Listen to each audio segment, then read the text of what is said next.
মহাকুম্ভ মেলা 2025 সাল, উত্তরপ্রদেশ, প্রয়াগরাজ। এখনও অবধি তো প্রায় অর্ধেকের বেশি দেশ প্রয়াগরাজের ত্রিবেণী সঙ্গমে স্নান করে ফেলেছেন। তো মহাকুম্ভ মেলা অনুষ্ঠিত হচ্ছে প্রয়াগরাজে। এই মেলাটি হিন্দু পুরাণে বর্ণিত আছে। এটি বিশ্বের বৃহত্তম জনসমাবেশ এবং বিশ্বাসের সম্মিলিত কাজ। মহাকুম্ভ মেলা পবিত্র কলসের উৎসব। এই মেলায় অংশগ্রহণকারীরা ত্রিবেণী সঙ্গমে গিয়ে স্নান করে ডুব দেয়। ভক্তরা বিশ্বাস করেন যে এই ত্রিবেণী সঙ্গমে স্নান করলে সব পাপের থেকে মুক্তি পাওয়া যায়। এই মেলায় তপস্বী, সাধু, সাধ্বী, কল্পবাসী এবং জীবনের সর্বস্তরের তীর্থযাত্রীরা অংশগ্রহণ করছেন।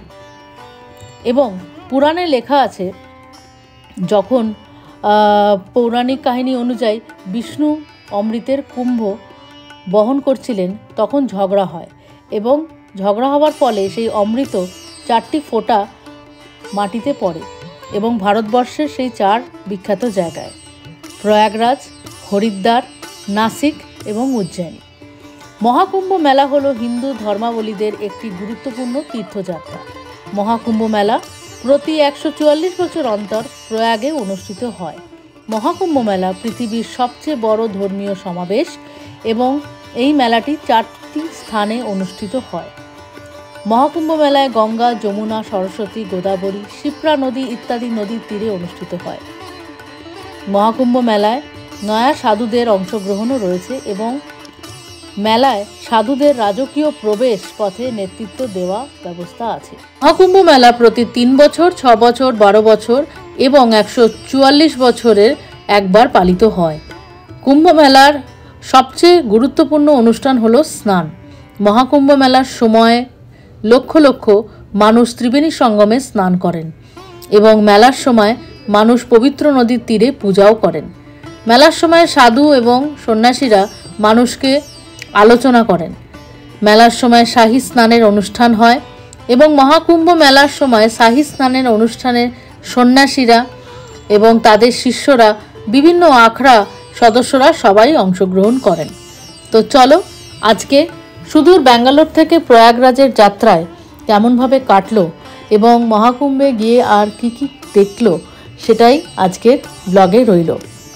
তো আমি যেতে পারিনি অবশ্যই, কিন্তু আমার হয়ে রিপ্রেজেন্ট করবে অভিজিৎ। অনেক ভাবনা চিন্তা করার পরে ও এটাই ভাবলো যে ও যাবে এবং ওখানে গিয়ে সেই পুণ্য স্নান প্রয়াগরাজের ত্রিবেণীতে গিয়ে করবে এবং সেই জার্নিটা আজ আমি তোমাদের সাথে শেয়ার করব। তো চলো, আজকে হলো এপিসোড 1। কেমন করে গেলাম আর কি কি হলো সেটাই তোমরা দেখো। মাঝে মাঝে আমি অবশ্যই তোমাদেরকে গল্পগুলো শোনাবো। তো আজকের গল্পে তোমরা অবশ্যই থেকো। তো চলো, যাত্রা শুরু করা যাক।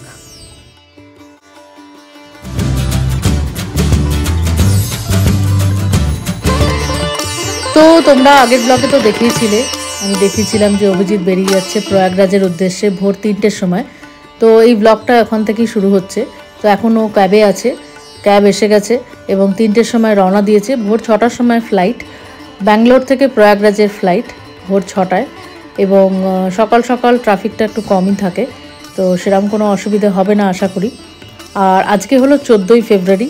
তো এই উইকেন্ডটাতে প্রচণ্ড ভিড় আছে, কারণ 12ই ফেব্রুয়ারি মাঘী পূর্ণিমা গেছে, সেজন্য খুব ভিড়। তো দেখা যাক কেমন কি পরিস্থিতি হয়, কেমনভাবে কি করে। তো চলো দেখতে থাকি আমরা।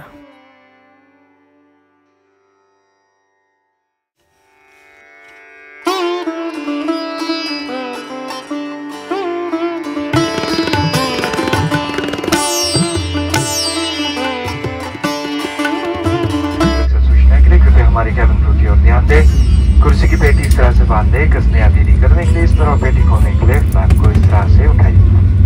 कैबिन में हवा की दबाव में कमी होने पर ऑक्सीजन का अपने आप। তো এখানে দেখতে পাচ্ছ প্রয়াগরাজ এয়ারপোর্ট পৌঁছে গেছে। প্রয়াগরাজ এয়ারপোর্টের ভেতরে ভিডিও করা বারণ, সেজন্য ভেতরের কোনো ভিডিও নেওয়া যায়নি। আর এখন একটা শেয়ার ট্যাক্সিতে উঠেছে আর সবাই মিলে এখন যাচ্ছে। আর রাস্তা এখন অবধি তো ফাঁকাই দেখতে পাচ্ছি, কিন্তু মাঝপথে গিয়ে আবার ওকে চেঞ্জ করে র্যাপিডো নিতে হবে, কারণ ভেতরের রাস্তাতে গাড়ি অ্যালাউ করছে না। তো দেখো চারিদিকে লাইটিংগুলো বেশ সুন্দর, যে স্ট্যান্ডগুলো লাগানো রয়েছে বেশ ভালোই অনুভূতি যেরকমটা ও জানালো। তো চলো তাহলে দেখতে থাকি কেমন কি জায়গা, কেমন থাকার জায়গা। কারণ সামনে আর একটা বড় শাহী স্নান আছে। যারা এখনও যাওনি, যারা ভাবছো যেতে চাও ব্যাঙ্গালোর থেকে কি করে যাবে না যাবে, তোমরা অবশ্যই প্ল্যান করতে পারো।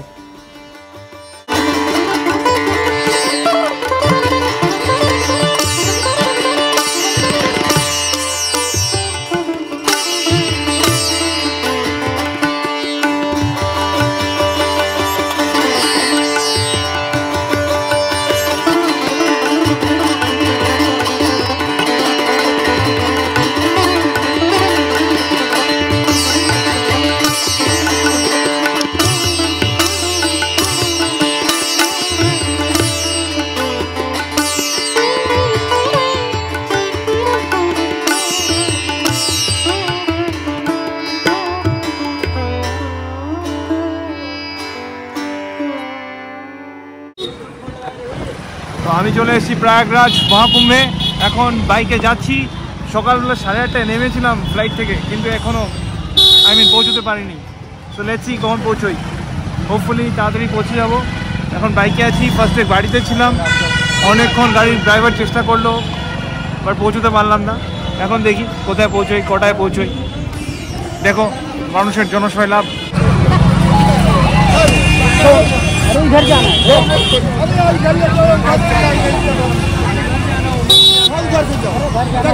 रास्ता नहीं है, ऊपर नहीं जाएगा।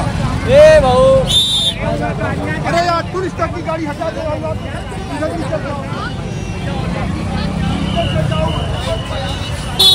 ऊपर से जाने नहीं देगा। ऊपर नहीं जाने देगा तो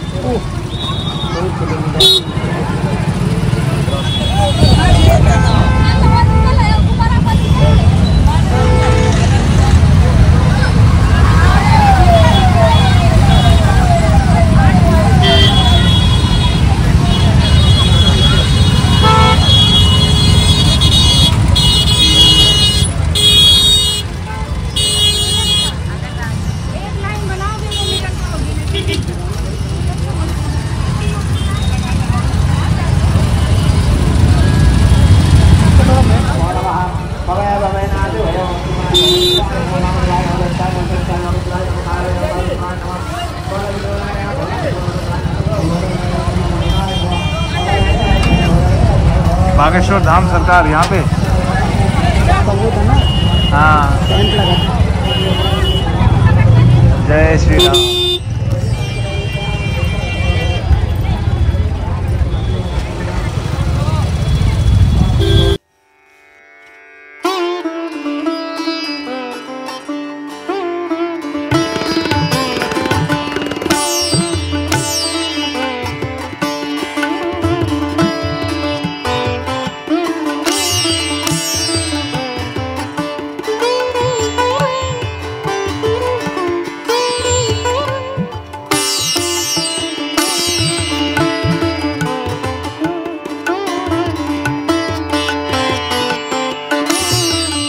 এই দেখতেই পাচ্ছ এখনো বাইকেই রয়েছি। আর সকালবেলা 9টায় বেরিয়েছিলাম এয়ারপোর্ট থেকে। এখন বাজে 12:20 বাজে, তাও আমি পৌঁছতে পারিনি এখনো। এত জ্যাম, তাও কি আজকে 14 তারিখ 14th of February, যখন একটু ভিড় কম হয়েছে, তাও অনেকটা জ্যাম। চলো আগে দেখি কি হয়। আমার আবার হেলিকপ্টার রাইড আছে 2:30-তে। আমাকে চেক ইন করে আবার বেরোতে হবে। তারপরে হেলিকপ্টার রাইডটা নেওয়ার পর দেখছি, আমি যদি আজকে চান করতে পারি তাহলে করলাম, চেষ্টা করবো চান করার আজকেও, আবার কালকেও করব সকালবেলা। চলো দেখতে থাকো। আমার টেন্টে পৌঁছে গেছি, যাচ্ছি টেন্টে।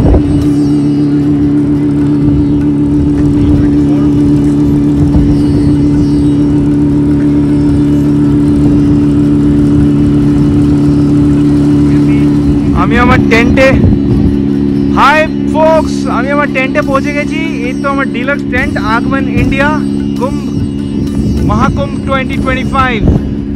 এটা হলো 10th সিটি, আর এটা হলো আমার টেন্ট আজকের রাতের জন্য, যেখানে আমি আজকে থাকবো। সো রুম ট্যুরে চলো যাই সবাই। এটা আমার স্মল টেন্টের রুম। বাইরে খুব আওয়াজ হচ্ছে, এখন কি একটা মেশিন চলছে, বিকজ ওরা এগুলো তো টেম্পোরারি অ্যারেঞ্জমেন্ট। এখানটায় আজকে এখন জলটা তোলার ব্যবস্থা করছে ওরা। এই দুটো বেড রয়েছে, ঠিক আছে, সুন্দর লাইট, খুব সুন্দর সেট আপ টেন্টার। রাত্রিবেলা একটু ঠান্ডা লাগে বলছে, আদারওয়াইজ ইটস গুড। তারপরে এইখানে একটা চেয়ার আছে, জল রয়েছে, ফ্যানও রয়েছে। সকালবেলার দিকটা একটু ফ্যান লাগে ইট সিমস। অ্যান্ড তারপরে একটা আলনা রেখেছে এখানে, ঠিক আছে। তারপরে এই তো বাথরুম, দেখেছ? So this is how my room is looking like আজকের জন্য। চলো টাটা। তো আমার লাঞ্চ হয়ে গেছে, এখন আমি বেরোচ্ছি টুয়ার্ডস দ্য হেলিপ্যাড। তো আমার এখন মনে হচ্ছে হ্যাঁ ওটা আমার। তো আজকে আর আমার হেলিকপ্টার রাইড হলো না, বিকজ ইটস সো উইন্ডি। আজকে হেলিকপ্টার আর টেক অফই হলো। আমি ওয়েট করলাম কমসে কম 2 ঘন্টা, কিন্তু there was no ride. Agwanindi is a very good camp.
स्थिरैरङ्गैस्तुष्टुवागुंसस्तानो भिर्वासे महि देवाहि तञ्जदायुः सातमिन्नो सरतो अन्ति देवा चक्रानश्चक्राचारसान्तानो नाम पुत्रासो चक्रा पितरो भवन्ति मानो भद्रमदा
এই রাত্রেবেলার দৃশ্য আমার আগমন ইন্ডিয়ার। এই গঙ্গা আরতি হলো।